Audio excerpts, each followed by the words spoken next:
On this episode of Locked On Angels, we're beginning our roster report card series where you, our everydayers, graded each member of the 2024 Angels. Today, we're talking about the infield. So what grade did you give Zack Netto in his record-setting year? How about Logan O'Hoppe, who had such a strong start, but then struggled to finish the season? We've got them and so much more. It's time to get locked on with Mike and John, and this is Locked On Angels.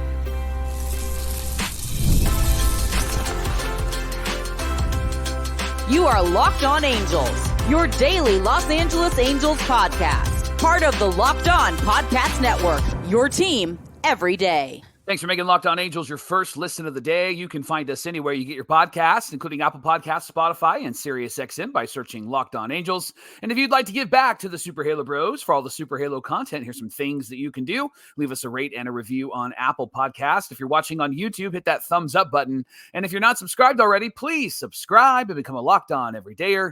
And whether you're watching or listening, come over to YouTube, leave a comment. It's one of the best ways to get in touch with us and be a part of the conversation. And this episode of Locked On Angels is brought to you by Booking.com. Booking.yeah, the right stay can make you a fan of any city. Book today on Booking.com, the official accommodation partner of Major League Baseball. Get the Booking.com app today. Thanks for being here for this episode of Locked On Angels, where it's your team every day. You've got the Frisch Brothers here with you, a.k.a. the Super Halo Bros. My name is John, and that's my brother Mike. And my name is Mike, and that's my brother John. Hey, we just finished up our third season covering Angels baseball every single Monday through Friday, every single weekday. We're here 5 days a week through the off season until about late December. We'll drop down to 3 days a week, but you got us for 5 days a week until then. On today's show, it's one of my favorite times of the year, Mike, where we have our everydayers grade the Angels roster, and today we're starting with the infield on this one. So we asked you guys to fill out our Google survey. You gave each player a 0 to 4 grade. I averaged that out and put a letter grade to each one, and we've got the results. So we'll be going through the results the rest of the week. Like I said, the infield is up today. We're going to start with, I guess you could say, the future. Mike, these are the guys we really kind of care about the most because they're the most important, crucial parts of this team, right? Yeah, and the best part of this team is Zack Netto, our shortstop. And John, the score that our everydayers gave Zack Netto for 2024, this is out of 4. They gave him a 3.59. That was the average score. John, that's a B+ in our grade book. So the guy had a great season. A lot of comments about Zack Netto from our everydayers. He's the Angels MVP. He's the heart and soul. He's Big Papa. I think all of those are very accurate in describing Zack Netto. Yeah, really a great season, a record-setting season for Zack Netto. And I think I agree with the B+. I think that even though he was probably the best player on this team this season, still room for improvement, right, Mike? I think he could have a little more consistency at the plate.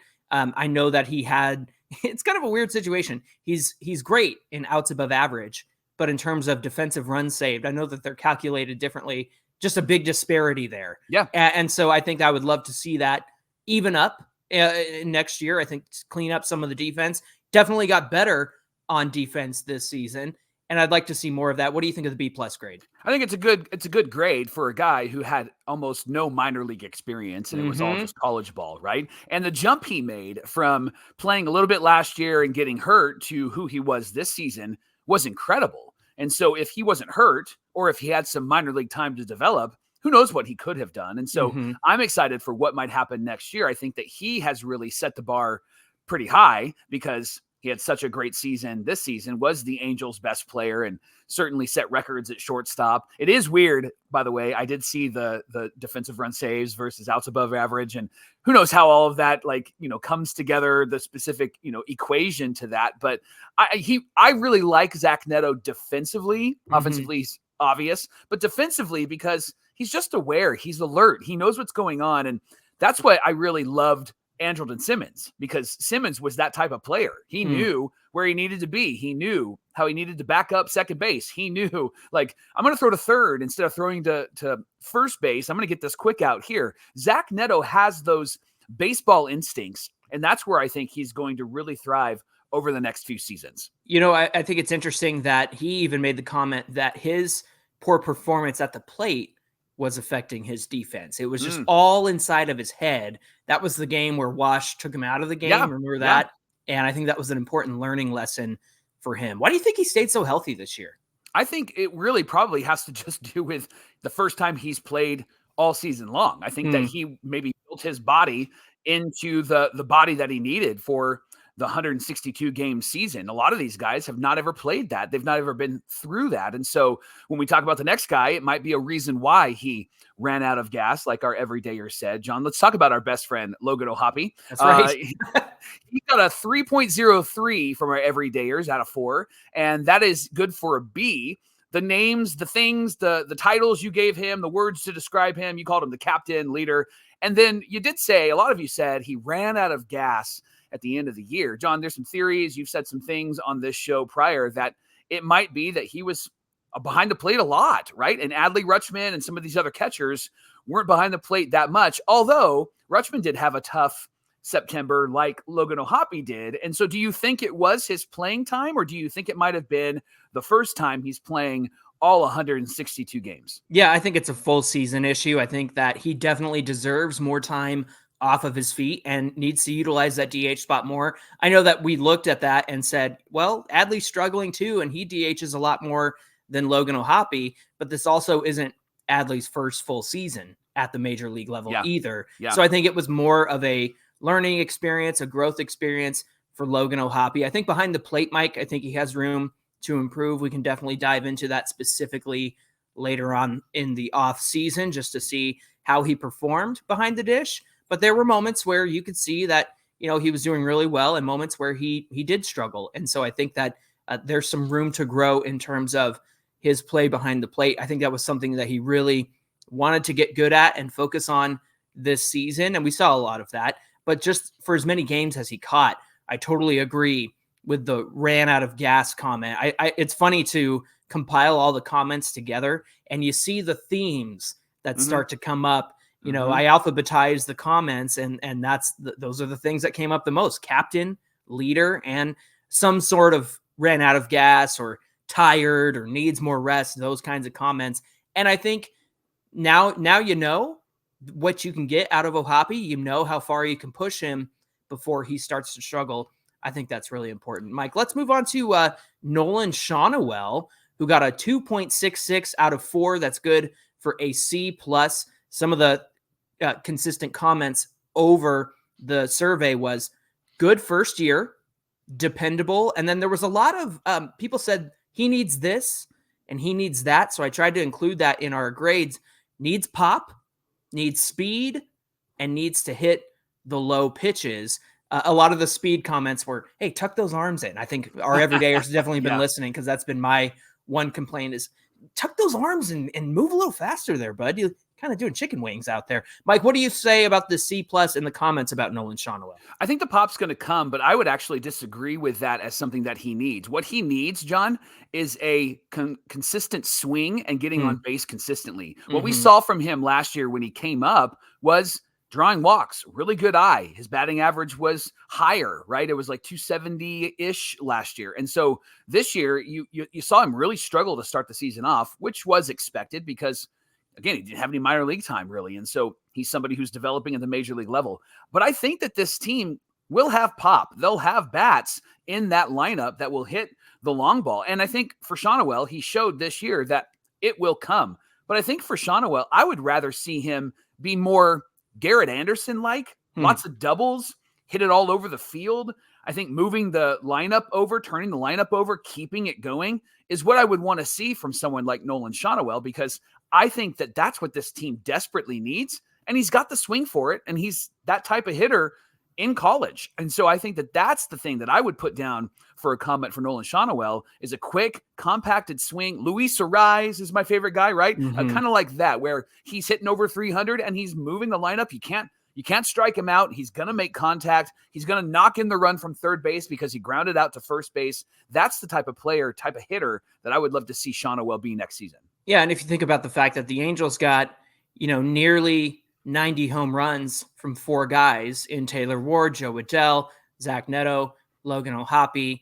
And if things stick the way that they are and those guys are part of the team next year, then you think about, hey, there's almost 90 home runs right there. Nolan had 13, Moniak had 14, and then you add in the equation of Trout and maybe another bat who can contribute to that home run as well. But I think I'm with you. I think that there's plenty of pop through the lineup, especially if they add another bat. I don't think you need to change who Nolan is. And I think that's why he struggled at the beginning of the season. And then, Mike, he finished the season, if you go back and look at his August and September, finished really strong. So I hope that he's able to continue that into next season. Let's talk about Ren HRo. He ended the season injured, and his bat out of that lineup actually was a significant loss for the Angels.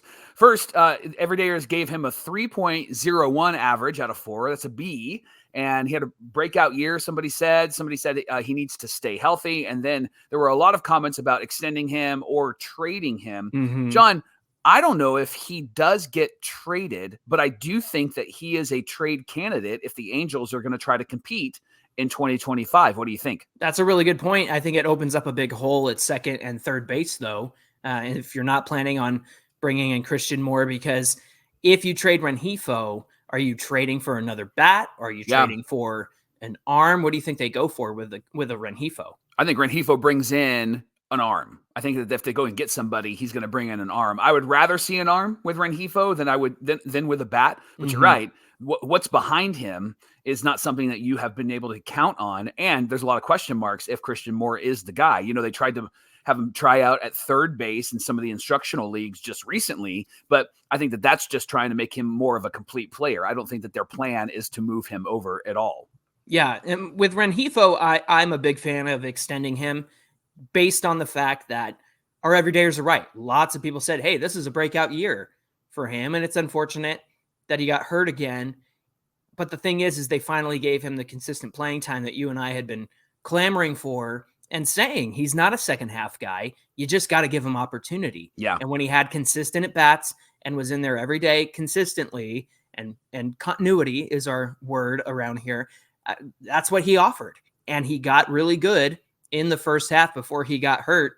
I know that the pop wasn't quite there, but he was doing that contact thing. He was doing what you were just talking about. Yeah. Nolan Shaynell doing. He was just hitting consistently and hitting from both sides of the plate really well for the first time. For a long time, he was not able to hit righties very well from the left side, and his power side and just even batting average side was from the right side against lefties. He did both really well this season. So a really impressive season from Luis Ren HRo. I'm all about extending him because he's going into, I want to say age 28, or at least he is 28 now. And if you get ages 28 through 32, I think you're going to get the best of Luis Ren HRo for the next couple of years. Hey, thanks for making Locked On Angels your first listen of the day. Coming up on Locked On Angels, we got more of your grades on the infielders and some of the disappointments that we experienced this season. And I'm sure you know who's going to be in that category. We'll talk about that coming right up. Today's episode of Locked On Angels is brought to you by Booking.com. Yeah, you can explore U.S. cities that you've always secretly wanted to learn more about, with hotels, bed and breakfast, vacation rentals, resorts, so much more on Booking.com. You just might find your perfect stay, even in your baseball rival city during the postseason. Maybe it's time to taste test your baseball competition stadium cuisine. And with Booking.com, you can find the right stadium stay that's just right for you. With Booking.com's wide variety of choice across the United States, you can go incognito to all your baseball rival cities. No matter what team you're rooting for this postseason, Booking.com can make you a fan of any U.S. city. That's Booking.com. Booking.yeah. This is the Locked On Podcast Network, where it's your team every day. And everydayers, if you want to support the show and give back to Super Halo Bros, Mike and I, and you want to impact us in a meaningful way, in a tangible way, Mike, I'm gonna back up here for our viewers on the video side, but if for our audio friends, would you mind describing the... Johnny has the Super Halo Brothers light blue t-shirt. Yeah. John's wearing the light blue t-shirt with the... I believe it's called Ocean Blue. Ocean Blue. I like that. It's got our characters on the front. I'm the taller one. John's the shorter one. John's got the better hair. But you can buy those wherever you see our podcast. You can click the link in the episode description, and you're going to look good like John looks good, right? That's right. And we have plenty of other designs too, Angels-related designs and team-related stuff as well. So if you want to support us, grab a shirt, wear it proudly, and we would love to. We'd love to see pictures. If you get a shirt, send them our way on social media. We'd love that. All right, let's get disappointed one more time by these Angels players, okay? So let's talk about the players that did not do well this season and did not grade well this season. Let's start with everybody's favorite, Anthony Rendon, right, Johnny? Can I just say, and if you're listening, these posts will be on social media, the player grades.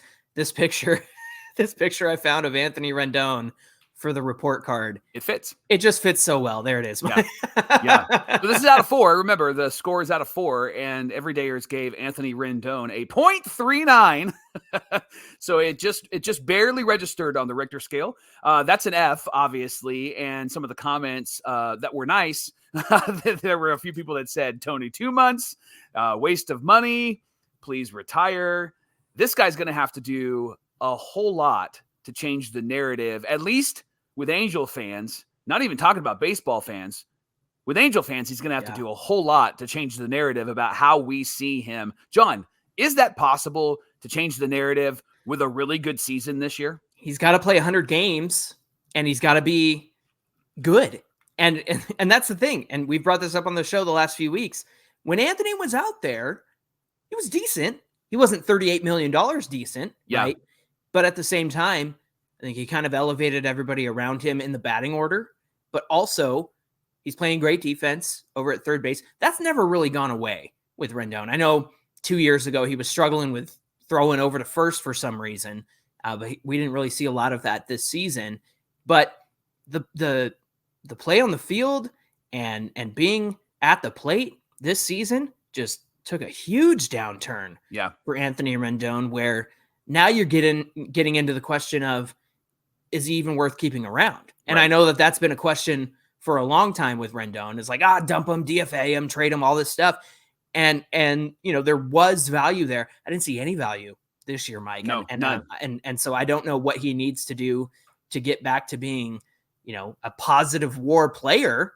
But at the end of the day, he's got to do something this offseason to, 1, stay healthy and on the field, 2, at least play 100 games, and 3, actually contribute offensively, because this year he just didn't have it. That power zap that he had this season was just mind-boggling to me. The fact that he couldn't hit a home run, and the fact that, the slugging percentage was down, the batting average was down, just not anything good from Anthony Rendon this season. Speaking of not anything good, we got to move on to Brandon Drury, who scored a 0.50 out of 4 from our everydayers. That's good for a F grade. Some of the comments here, some of the main themes that came up were injured, some form of bye-bye, see you later, nice to know ya. And the third comment was, what happened? And so, Mike, I want to throw it to you. I see the comment, injuries suck, that kind of thing. Yeah. But is that what happened to Drury? What do you say? It was injuries, and he just could never get going. Anytime he started to get going, it was the quad or the hamstring or something like that. And so it's just one of those seasons where nothing went his way. And then when he got back, he just needs time. He needs at bats, right? And so I don't put him in the Anthony Rendon category because he just came off a pretty good year the year before. But I think for him, he just needs at bats. Remember, Trouty said he needed like 80 at bats to get going to start the season. I think Brandon Drury might be in that same category. He needs to have bats to get comfortable at the plate. And then we saw some sparks of Brandon Drury from last year at the end of the year, but he really wasn't able to put anything together. And I'd be shocked if he was back around unless the Angels wanted to kick him a small deal, but I wouldn't want him around. I think that they need to move on from Brandon Drury and see what other options are out there. It's funny. I look back at last year's grade. He got an A, and our everydayer said, one of the comments was best free agent pickup last season. And I totally agree with that. So the fall off was significant. Mike, how about Matt Thaiss? Yeah, Matt Thaiss got a 1.7 out of 4. That's a D+. In the comments were career backup, more playing time with a question mark, and lollipop throws. And I would add B button or A button swing. Just that was there too. You. Yeah. Yes. The power button swing was there as well. Yeah. John, I don't dislike Matt Thaiss.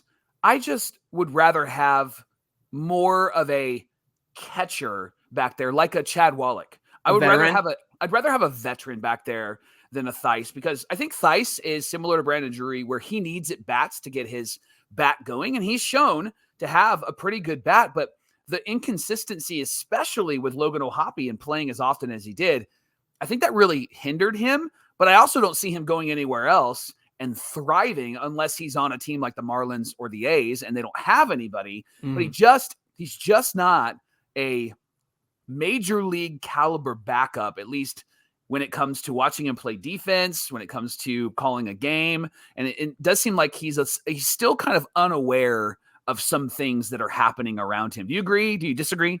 I don't think that he's a bad backup, but I think what's missing is the veteran experience. I think he showed flashes of that when he's the one taking the time to go out to the mound and talk to the guy. You saw that from O'Hoppe too, but I think Theis certainly did it more and had more of a recognition of when to do that.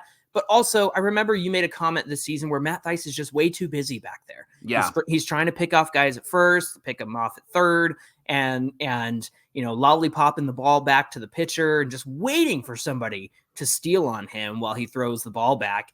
And I think that there is something to be said about doing too much behind the dish.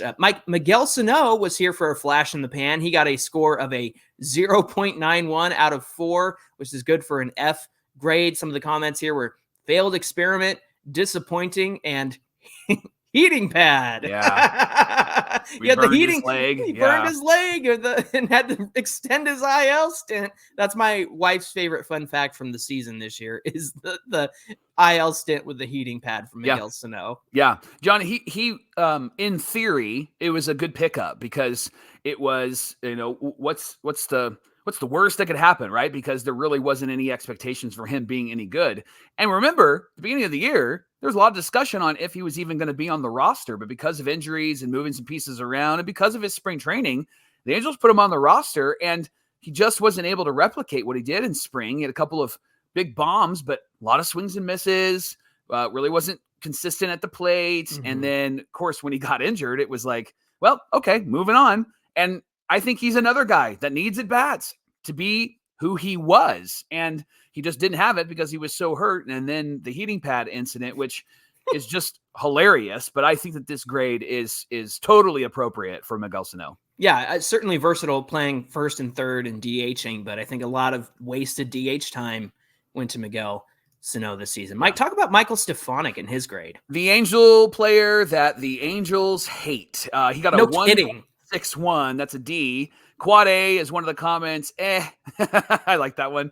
Needs time, reps, and consistency. Honestly, man, it just seemed like Wash did not like this guy at all and had him in the least pivotal situations and did have him, try to squeeze a bunt one time. But it just seemed like they were asking Stefanic to not play often. And then when he did play, they were asking him to do things that he wasn't good at. And so it felt like they didn't like this guy at all. Yeah, I don't know. Maybe I'm writing him off too quickly. I think I'm kind of over the whole Michael Stefanic thing. I mean, look, I know coming into the season, it was very likely he was going to be off the bench, but that didn't really happen because he got hurt. But a 1.61 for a D grade from our everydayers. I feel the same way, Mike. It was like, kind of a D season. And that comment, that's how I feel too. I feel like, and that's kind of how I feel about Michael Stefanic. Yeah. Nothing wrong with him. Not a bad dude, I guess. But at the end of the day, I think it's time to find some more consistent depth there. Yeah, speaking of failed squeeze plays, let's talk about Luis Guillorme. 1.59 was his grade. That's a D. Some of the everydayers said solid defense. He did his job, and we should have kept him. I thought it was interesting that they did let him go for some roster moves, but I mean, I'd rather have him than Stefanic at this point because Guillorme at least played a more solid defensive baseball game and was a bit better at the plate. And when he went did he go to Atlanta? Is that where he went? Where did he go? No, he went to the Diamondbacks. And he had a couple of great plays with the Diamondbacks. So, I mean, he'll probably be floating around and be that fifth infielder, for a team. But he was one of those guys that they just, we need some help. Let's go grab him. And that's really who he was. So I don't have any sort of emotions about Luis Guillorme. So the D is like, I guess. Yeah. I think I'm with you. The one thing is I would have rather have kept him than somebody like a Jack Lopez. I mean, if we're going to be running Jack Lopez out there, a career minor leaguer who's 31 years old. I think Guillorme's younger, right? Yeah, and I think he also has an extra year of arbitration. If I could be wrong about that, but I need to look into that. But it just didn't make sense to me at the time. Definitely felt like a wash move and a wash decision, and I'm not sure that I fully agree with that. Today's show is brought to you by FanDuel. They're America's #1 sports book, and they want you to be a smart bettor. And you can with this app. When you get a hunch, you can check it out in the middle of a game, and you can look at all the bets on the same page where the live stats are happening. You can view play-by-play, so much more. Helps you to be a smarter bettor, and then you can win bigger with FanDuel. And they're going to help you get started with $200 in bonus bets guaranteed when you place your first $5 bet. So again, $200 bonus bets when you place a $5 bet. So you're already up $195 because FanDuel cares about you. It's all available at FanDuel.com. I'm proud of you for not saying Bart Smetter, because I feel like when I was going to say smart bettor, I would screw it up. So congratulations on not saying that. And today's show is brought to you by our friends at Game Time, the authorized ticket marketplace of Major League Baseball. Makes getting tickets even faster and easier. Game Time is obsessed with finding ways to help you save money on your tickets. Last-minute deals on tickets save you up to 60% off sports, concerts, comedy, theater, and so much more. They have all-in pricing. It shows the total up front with no surprise fees at checkout, and they have the lowest price guarantee, and Game Time will credit you 110% of the difference if you find better dollars on your tickets. So make sure you get that lowest price guarantee. With every purchase, you get Game Time ticket coverage. Your purchase is covered with the most flexible customer service policy in the ticketing industry. So take the guesswork out of buying tickets with Game Time. Download the Game Time app today. Use our promo code LOCKEDONMLB for $20 off your first purchase. Again, Locked On MLB is the code, and you'll get $20 off your first purchase. What time is it? It's Game Time. Johnny, some quick looks at some players that were here, and some filled in well and some didn't. The guy who filled in well was Eric Wagman, who we wanted to see Michael Stefanic do. Like what he did is what Stefanic should have done, right? Or Guillorme should have done. So everydayers gave him a 2.31 grade out of 4. That's a C. Couple of comments. Good showing, promising, adaptable, surprising. I was surprised at Eric Wagman's ability to be effective in the short amount of time that he was at the major league level. Yeah, especially with no third base experience. And they're like, hey, you're going to play third base. And I think going out there, kid. it was a worthy experiment because you saw him play it well and you saw him make some mistakes, Mike. And that's part of the growth experience, especially at this point, they were completely out of the race and there was no race, let's be honest. But in the last month and a half of the season or so, I think he had an impressive showing. Adaptable, I think, is a great word to describe that. And surprising, not somebody that you and I have spoken about often on the show in terms of minor leaguers that were like, hey, what about this guy? And so I think it was a pleasant surprise to see Eric Wagman do so well and hit more home runs than Anthony Rendon in like a month and a half than Rendon has in an entire year over at third base. How about Jumpin' Jack Lopez? He had a 0.98 grade. It's an F. A couple of comments. Why? Wash his favorite player, and then he missed that pop-up. Remember that game where he missed the pop-up and it cost them the game? This guy, again, we've talked about him with Luis Guillorme. I'm not sure why he was on the roster. I'm not sure why he was there and why they got rid of Guillorme if they felt like they needed to make that move. But Jack Lopez really didn't do much, if anything, for the Angels this season. Yeah, he started to hit a little bit better toward the end of the season, and he filled in for Zack Netto at shortstop once Netto went down with the injury. But yeah, just not impressed. Not really anything to get excited about. Again, a 31-year-old career minor leaguer who hit his first home run in the majors this season. And that's about it. It feels like we do that a lot. Oh, this guy's first home run. Congratulations. Yeah. And it's like, well, of course it happens with the Angels, right? Right. Yeah. How about Charles LeBlanc? He played for a little bit this season at the major league level. 1.08 grade, D-. Couple of comments. Who? Minor leaguer. And then somebody said, isn't he an actor? I don't know if he has acting credentials, but not the Friends guy, not Matthew LeBlanc. So different guy. Cousin. Yeah, exactly. Did play, some corner infield, that sort of thing. Good showing. I mean, nothing to write home about. Yeah.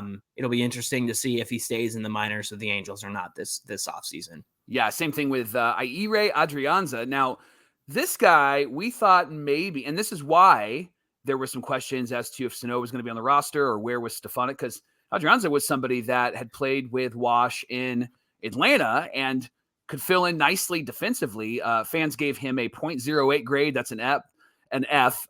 We saw depth with quotations around it. Not good, and forgot about him. He was easily forgettable. John, talk about Kyron Paris. He came up for a hot second this season, and he did hit a home run, a big home run.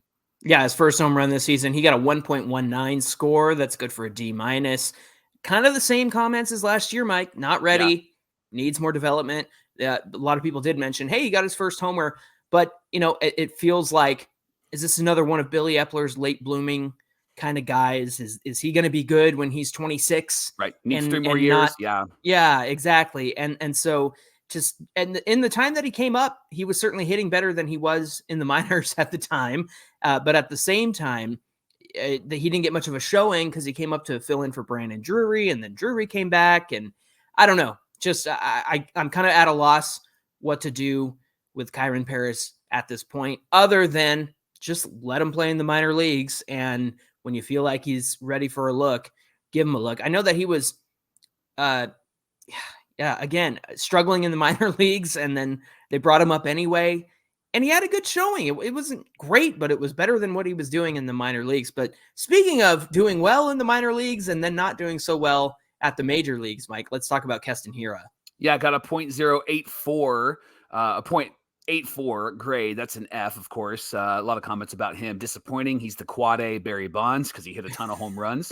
And another comment, forgot about him. And he was somebody that was disappointing when he came up. He's had one good major league season with the Brewers and then hasn't really done much since, and then was with the Angels. Did opt for free agency, by the way, just recently. So we'll be looking for a different team. Can't see him at the major league level unless teams need somebody for depth, and he might be somebody that they pick up and that they sign. Kind of the only fun moment was, I think the Angels were playing the Brewers, I know what it was. They were playing the Cubs. Keston Hiura was put in the lineup against the Cubs, and everybody wanted him to do well because Craig Counsell didn't give him a chance as much as everyone thought they should with the Brewers. So they were like, man, we hope Keston Hiura shows up and shows out. That's not what happened with Keston Hiura in that game. So that's the infield. If you're wondering, where certain people are, there were some utility guys, some DH guys that we will get to later on in the week, but these guys mainly played positions in the infield. So yeah, good summary on the grades. I think a lot of things that I agree with here, especially the comments regarding some of the players we're excited about in terms of leadership with O'Hoppe and Zack Netto, and still room for improvement for some guys as well. So I think a lot of fair grades this year when it comes to the infield. Hey, thanks for making Locked On Angels your first listen of the day. Now, for your second listen, check out Locked On MLB with our friend Sully. His show is available on YouTube or wherever you get your podcasts, and he's a part of the Locked On Podcast Network, where it's your team every day. Hey, be sure you give us a follow at Locked On Angels on Twitter and at Super Halo Bros on Twitter and Instagram. If you want to see the report cards, we got the graphics here. We'll be putting those up on social media, so be sure you check those out, and we'll be releasing those as these episodes come out all week long. Mike, what do we have on deck for tomorrow's show? Which part of the roster are we grading for Wednesday? We're going to grade the starting pitching, so hang on to your butts because that'll be an interesting conversation, and we're going to have that with you tomorrow on Locked On Angels. All right, looking forward to that conversation. We hope that you'll come back and join us for that. Until then, my name is John, and that's my brother Mike. And my name is Mike, and that's my brother John. Thanks for being here with us, everybody, and we'll see you back here on Wednesday. What grade would you give Mike? That's what I want to know.